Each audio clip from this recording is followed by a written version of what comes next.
Հռոմեացիներին երկրորդ գլուխ։ Ուստի արդարացում չես ունենալու, ով մարդ, որ դատում ես, որովհետև ինչով ընկերոջդ դատում ես, ինքդ քեզ ես դատապարտում, քանի որ դու էլ նույնն ես գործում, ինչով որ դատում ես։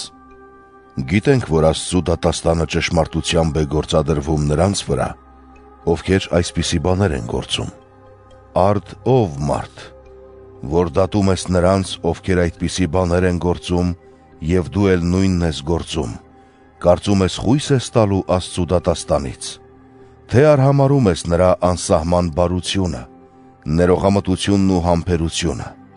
Չգիտես, որ Աստծու բարությունը քեզ ապաշխարության է տանում, սակայն քո կարծրությամբ ու չզղջացող սրտով բարկություն ես դիզում ինքդ քեզ վրա, բարկության ու Աստծու արդար դատաստանի հայտնության օրվա համար։ Աստված կհատուցի յուրաքանչյուրին նրա գործերի համաձայն։ Հավիտենական կյանք նրանց, ովքեր բարի գործերի մեջ հարատևելով, փառք, պատիվ ու անմահություն են փնտրում, իսկ բարկություն և զայրույթ նրանց, ովքեր հակառակությունից տարված, ճշմարտության դեմ ապստամբ և անիրավության հետևից գնացող են։ Նեղություն ու անձկություն կլինեն ամեն մարդու վրա, որ չարիք է գործում, նախ հրեային և ապա հեթանոսին, իսկ փառք, պատիվ և խաղաղություն նրա վրա, որ բարիք է գործում, նախ հրեային և ապա հեթանոսին,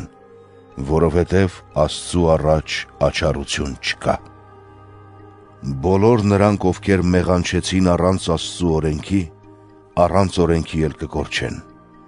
իսկ ովքեր մեղանչում են օրենքն ունենալով, օրենքով էլ կդատվեն, որովհետև ոչ թե օրենքը լսողներն են արդար Աստծու առաջ, այլ օրենքը կատարողները պիտի արդարացվեն։ Այսպես ուրեմն, երբ հեթանոսները, որ օրենքը չունեն, բնականորեն են օրենքի պահանջները կատարում, նրանք օրենքը չունենալով, իրենք իրենց համար օրենք են։ Նրանք ցույց են տալիս, որ Աստծու օրենքի պահանջները գրված են իրենց սրտերում, իրենց խղճի վկայությամբ և իրենց դատողություններով, որ միմյանց մեղադրում կամ արդարացնում են։ Այսպես կլինի այն օրը, երբ Աստված կդատի մարդկանց գաղտնիքները Հիսուս Քրիստոսի միջոցով, ըստ իմ ավետարանի։ Ահա և դու, որ հրեա ես կոչվում և հենվում ես օրենքի վրա, պարծենում ես Աստծով, ճանաչում ես նրա կամքը, զանազանում ես լավը օրենքից սովորած լինելով, վստահ ես ինքդ քեզ վրա, որ առաջնորդ ես կույրերին, լույս խավարի մեջ գտնվողներին, խրատող անզգամներին, ուսուցիչ մանուկներին, օրենքի մեջ ունենալով գիտության ու ճշմարտության արտահայտությունը։ Հետևաբար դու, որ ուսուցանում ես ընկերոջդ, ինքդ քեզ չես ուսուցանում, դու, որ քարոզում ես չգողանալ, գողանում ես, դու, որ ասում ես չշնանալ, շնանում ես, դու, որ գարշում ես կուռքերից, նրանց տաճարներն ես կողոպտում, դու, որ օրենքով պարծենում ես, օրենքը խախտելով Աստծուն ես անարգում, և այսպես, Աստծու անունը ձեր պատճառով հայհոյվում է հեթանոսների մեջ, ինչպես որ գրված է։ Թլփատությունն օգտակար է, եթե օրենքը պահես, իսկ եթե հանցավոր ես օրենքի դեմ, քո թլփատությունը կվերածվի անթլփատության։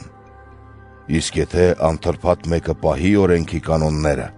նրա անթլփատությունն արդյոք թլփատություն չի համարվի։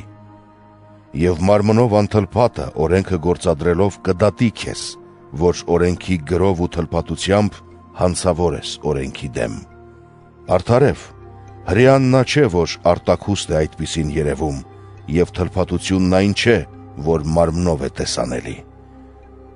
Այլ հրեան նա է, որ ներքուստ է այդպիսին, և թլփատությունը սրտի թլփատությունն է, հոգով և ոչ թե գրով։ Նրա գովքը մարդկանցից չէ, այլ Աստծուց։